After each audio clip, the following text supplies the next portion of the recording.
우리는 하나님 안에서 하나님을 나타내기 위해서 최선을 다하는 삶을 살아야 합니다. 하나님으로부터 얻어내기 위한 최선의 삶이 아니라 하나님을 나타내기 위한 최선의 삶을 살아야 한다는 것입니다. 이것이 기도할 때도 똑같이 적용되는 것입니다. 여러분, 이렇게 생각하는 거예요. 믿습니다. 주님, 감사합니다. 내가 치유되었습니다. 이렇게 하고 난 다음에는 자기 아픈 것을 보는 거예요. 나았나, 안 나았나.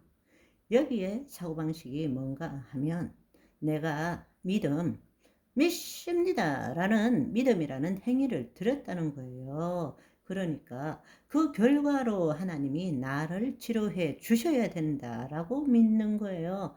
내 행위를 드렸으니까 거기에 대한 보상이 있어야 된다고 생각하는 것입니다.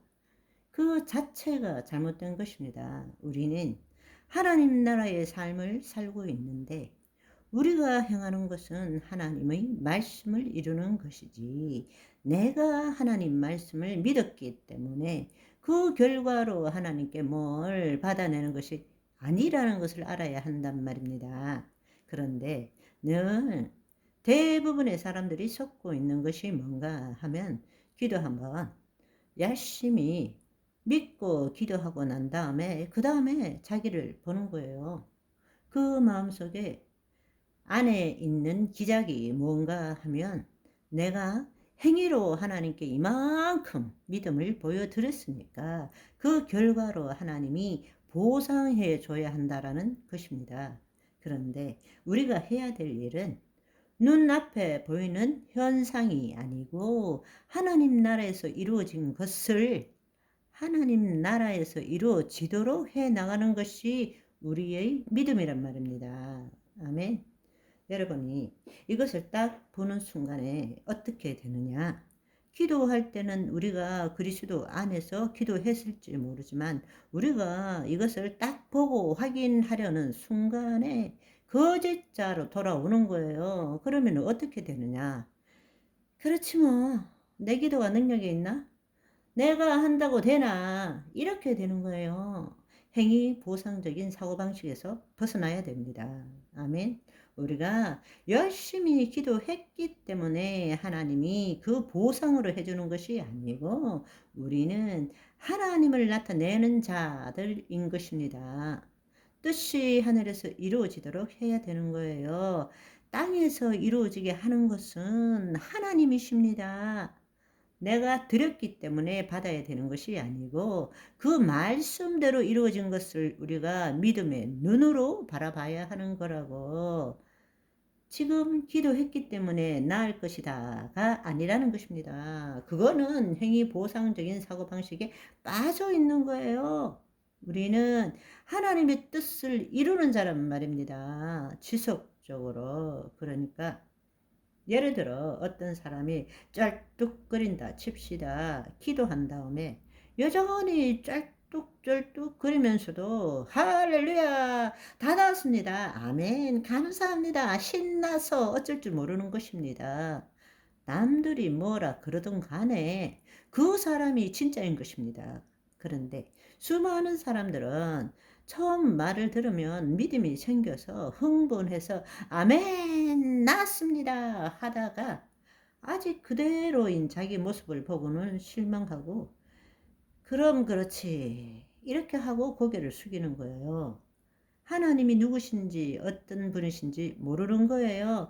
여전히 이 거짓자의 사고방식에서 벗어나지 못하는 거예요. 지금 상황이 어떻든 간에 우리가 기도했다면 하나님이 그 기도한 그 순간에 역사하신 거예요. 그런데 우리가 마음이 돌변하는 순간에 하나님이 수갑 차시는 거예요. 아무것도 못 하시는 겁니다. 우리의 그 믿음 때문에. 행위 보상적 사고방식 때문에. 무슨 말인지 이해되시죠? 지금의 상황과 상관없이 이미 끝난 것이라는 것을 믿어야 되는 것입니다.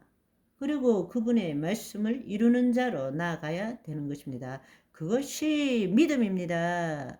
그렇습니다.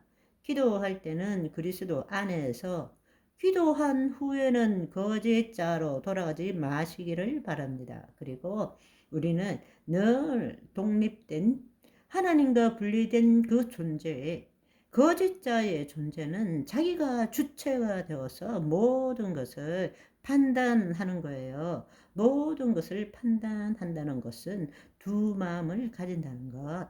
그것을 전문 용어로 이원성이라 그럽니다.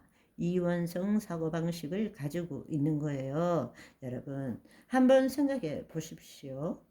나 이러면 너, 여기, 저기, 위, 아래, 선, 악, 차고, 덮고, 모든 것을 우리는 두 가지로 생각합니다.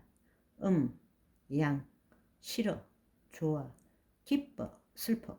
모든 것을 나누는 거예요. 우리 마음속에. 그러니까 거짓자가 주체가 된 그 사고방식은 모든 것을 이원성으로 보는 거예요. 그러니까 믿습니다 이러지만 뒷꼭대기에서는 뭡니까? 낫지도 않았는데 똑같은 것이 올라오는 거예요. 똑같은 것이.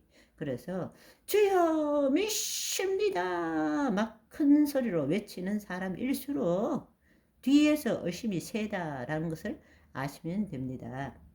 똑같은 크기의 또 다른 면이 우리 안에 있는 거예요. 그래서 성경에는 두 마음을 품는 자 죽게 아무것도 없기를 생각하지 말라. 야고보서 1장의 말씀, 믿음으로 구하고 조금도 의심하지 말라. 의심하는 자는 마치 바람에 밀려 요동하는 바다 물결 같으니 이런 사람은 무엇이든지 죽게 얻기를 생각지 말라. 두 마음을 품어 모든 일에 정함이 없는 자로다. 그리스도 안에가 아니라 자기 마음, 거짓 안에 있으면 두 마음을 품을 수밖에 없는 거예요. 내가 믿으려고 애쓰고 애쓰는 만큼 반대로 의심이 커지는 거예요. 의심이. 거기서 벗어나야 됩니다. 이 거짓자의 믿음이 아니라 예수 그리스도 안에 있는 믿음이 있어야 됩니다. 거기에는 이원성이 아니라 일원성입니다. 모든 것이 하나님 말씀밖에 없습니다. 거기는 두 개로 나누어지는 것이 없어요. 그런데 거짓자가 주체가 될 때 나는 그럴 때 내가 생각하고 내가 느낄 때는 모든 것이 나누어지는 것입니다.